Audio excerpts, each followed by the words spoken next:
Já perguntou a verdadeira essência do paraíso? Será que existe um local que transcende luz e as melodias celestiais? Onde a adoração a Deus entrelaça harmoniosamente? Esta é apenas uma das muitas facetas dessa misteriosa e enigmática realidade. Um cenário verdadeiramente intrigante desvenda uma colossal cúpula côncava que abraça todo o nosso mundo. Ao se estender nos céus, a borda dessa cúpula parece quase inatingível. Se estivesse além de nossa compreensão, convite constante para explorar os limites da imaginação e curiosidade, pode ser alcançada, ao mesmo tempo, abriga a terra sob sua cúpula. Talvez esta seja a visão verdadeira do paraíso, que poucos se aventuram a conceber. Habitantes da Terra têm impressões diversas deste lugar mágico. No entanto, é importante lembrar que diferentes termos para o descrever. Expressões sugerem aspectos ou partes distintas. Se existissem reinos celestiais ou lugares celestiais, cada um deles dedicado a seres e atividades únicas, como fossem fragmentos de um quebra-cabeça. Possibilidades revela-se diante de nós, e desvendar segredos e dimensões ocultas deste paraíso é um desafio fascinante. Que segredos estarão guardados sob esta cúpula? Quem serão os privilegiados a desfrutar maravilhas deste lugar singular? Podemos antever algo que transcende as noções tradicionais.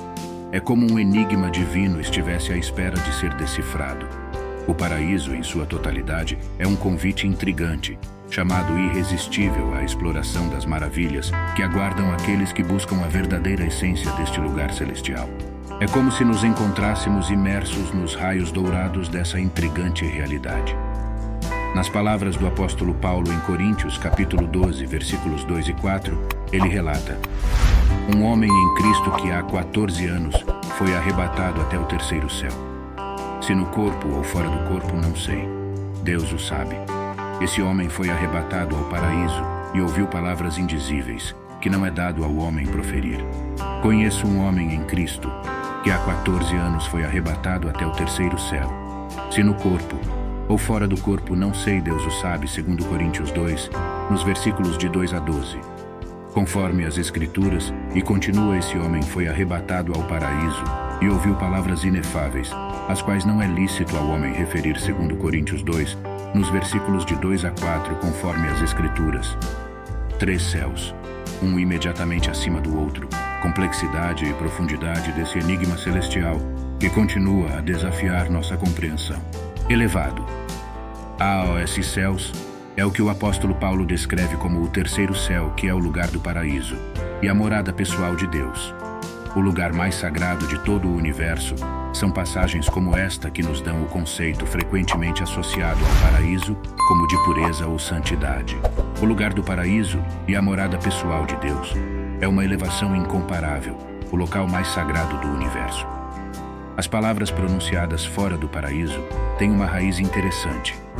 Paradisos é a palavra grega para um jardim e representa o próprio jardim de Deus. O destino final de todos os pecadores que verdadeiramente se arrependeram e perseveraram na fé. Na cruz, Jesus fez uma promessa comovente ao ladrão arrependido, assegurando-lhe que estariam juntos nesse lugar sublime, onde a redenção e a graça divina se entrelaçam de maneira gloriosa. Naquele dia, Jesus dirigiu palavras tocantes a ele, declarando: em verdade te digo, hoje estarás comigo no paraíso. Quase todos os habitantes da terra têm uma impressão do paraíso, e o livro do Apocalipse nos apresenta uma área conhecida como o meio do céu, ou o meio do paraíso. Os versículos seguintes revelam a presença de diversos seres poderosos que se proclamam do meio do céu. É uma visão que instiga a curiosidade, convidando-nos a explorar as maravilhas e os mistérios que podem residir nesse espaço transcendental. O som dos toques das trombetas ecoa pelo paraíso, um sinal poderoso dos 3 anjos que estão prestes a proclamar sua mensagem. Como nos revela o Apocalipse, capítulo 8, versículo 13, então vi outro anjo voando pelo meio do paraíso, literalmente o meio do céu. Em outra visão extraordinária, um anjo se ergue no próprio sol e clama com voz alta, convocando todas as aves que voam pelo meio do paraíso, o próprio meio do céu, para se reunirem à mesa do grande Deus. A palavra grega usada para descrever o meio do céu é mesouranema, que significa meio do céu. O segundo céu que há tanto tempo buscamos compreender, enquanto o primeiro céu permanece visível para nossos olhos, Todos os habitantes da terra estão, em algum grau, familiarizados com este primeiro céu, aquele que é visível à nossa visão natural. Voltamos para os habitantes do paraíso. Surge a questão de que tipo de criaturas eles são. Seriam anjos? A palavra anjo tem sua origem no substantivo grego angelos, que é a palavra padrão para mensageiro. Os anjos são comumente considerados mensageiros enviados do paraíso. No entanto, é importante ressaltar que nem todos os anjos desempenham essa função exclusivamente. Por vezes, esses seres celestiais podem entrar em conflito ou oposição, e alguns desses confrontos são relatados nas Escrituras, notadamente no livro de Daniel. É um fato inescapável que nos lembra da complexidade dos reinos celestiais, onde forças divinas e malignas podem colidir, enquanto o destino da humanidade é moldado por esses eventos cósmicos. Além disso, esse embate transcende as fronteiras terrenas e desempenha um papel vital em todos os acontecimentos do paraíso. Os anjos enviados por Deus desempenham 3 funções principais. Primeiramente, atuam como mensageiros divinos. Em segundo, exercem o papel de agentes de Deus enviados para proteger aqueles que podem estar em perigo. Frequentemente são descritos como anjos da guarda, segundo Mateus 18:10. Não desprezeis a nenhum destes pequeninos, porque eu vos digo que os anjos deles nos céus sempre veem a face de meu Pai que está nos céus.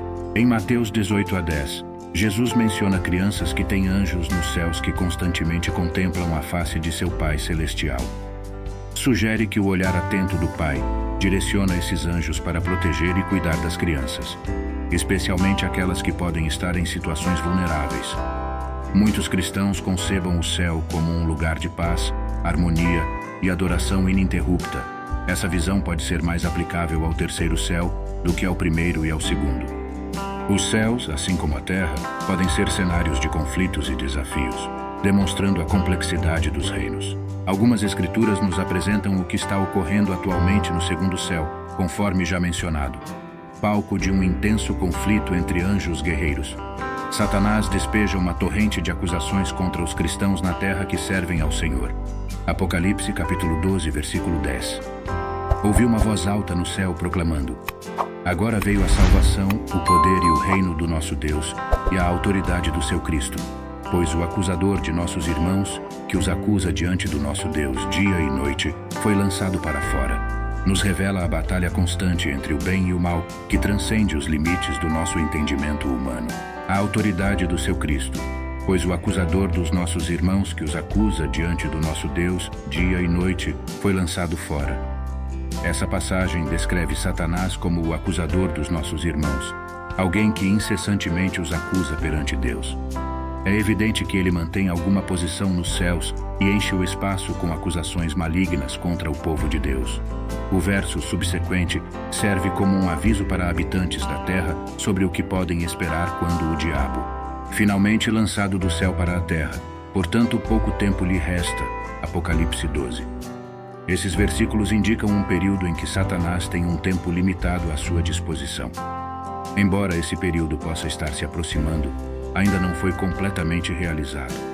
É importante sermos realistas sobre as atividades atuais de Satanás.